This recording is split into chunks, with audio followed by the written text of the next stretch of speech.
सिद्धि की शादी के बाद वो ससुराल चली जाती है। पीछे रह जाती है भाभी रानी। सिद्धि के ससुराल जाते ही भाभी कहती है, अरे वाह जी वाह, सारे कपड़े मेरे। हाय रे पैंट, अरे वाह वाह, मजा आ जाएगा। अरे ये सिद्धि की अलमारी के सामने खड़े होकर क्या बड़बड़ा रही है?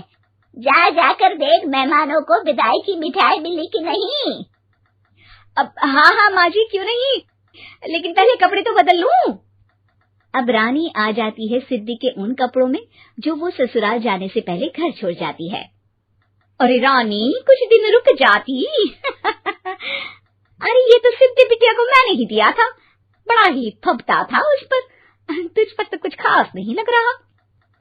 अब वो ना मेरे सारे कपड़े गीले थे तो सोचा पहन लूं।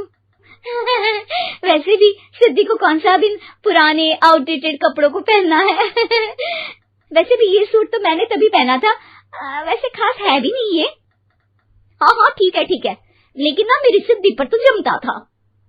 सारे मेहमान चले जाते हैं और सिद्धि ससुराल से मायके पहली बार आती है। अपना घर, अपना कमरा, अपनी अलमारी। ये बोलकर जैसे ही सिद्धि अलमारी खोलती है तो सामने उसके कपड़ों की जगह कुछ और ही रखा होता है। माँ, ओ माँ, जरा कमरे में तो आना। सास और रानी वहां पहुंच जाते हैं। रानी ने पहनी होती है सिद्धि की जींस और टी शर्ट। अरे भाभी, ये क्या? ये तो मेरी बड़ी ही महंगी टी शर्ट है, इसे आपने घर में क्यों पहनी है? अरे बहुत मिलती है दीदी ये चौक की मार्केट में, 150 में। ओ भाभी प्लीज, ये एरोपोस्टल है, 2000 की एक टी शर्ट। ओह, 2000 में तो दीदी 4 साड़ी आ जाए। अब क्या बोलूं भाभी, ये मेरी अलमारी में छोटू के कपड़े, तो मेरे कपड़े कहाँ हैं?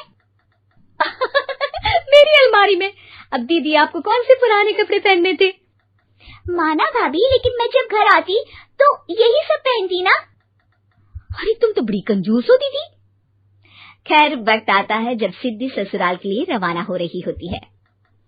अरे रानी, अंदर से सिद्धि का गिफ्ट ले आ, लड़की पहली बार ससुराल से मायके आई है।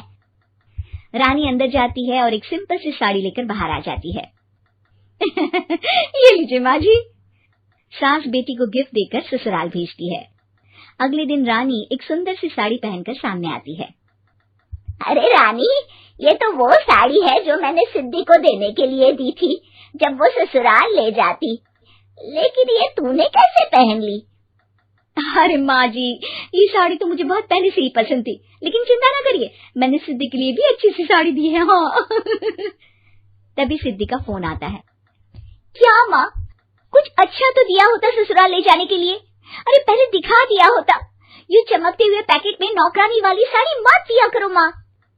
अरे बेटे, वो तेरी भाभी ने ना गलती से उससे पैकेट बदल गया। हाँ, मैं कल ही तेरे भाई के हाथ से तेरा वाला पैकेट भेज दूंगी। अरे रहने दो माँ, आई एम श्योर भाभी ने अभी वही साड़ी पहनी होगी जो तुमने मेरे लिए रखी थी। तुम तो समझ नहीं पाई उनको। खैर छोड़ो, मैं ज्यादा बोलती अच्छी नहीं लगती, रहने दो, आपको उन्हीं के साथ रहना है, फिर बात करेंगे। सास को रानी पर गुस्सा आ जाता है। वो उसके कमरे में जाती है जहाँ वो शादी का एल्बम देख रही होती है। रानी, मार्केट जाकर एक ऐसी ही साड़ी लेकर आ, कल प्रतीक जाकर सिद्धि के घर दे आएगा। अरे क्यों माँ जी, कितनी साड़ी देनी है दीदी को? यहाँ कोई सेल लगी है क्या? अरे चुप कर, मेरे बेटी के हिस्से की साड़ी खुद पहन ली, अब ज्यादा ज्ञान बांट रही है। एक दिन सिद्धि का फोन आता है। माँ, मेरी सास ने आप सबको खाने पर बुलाया है। सारे लोग सिद्धि के ससुराल पहुँचते हैं। खाना खाकर वो लोग निकल रहे होते हैं कि सिद्धि की सास सभी को गिफ्ट देती है। अरे बहन जी, बेटी के घर का खाना खा लिया, यही बहुत है जो आप ऊपर से गिफ्ट भी दे रही है। अरे बहन जी, आप भी कहाँ इन बातों पर विश्वास कर रही हैं।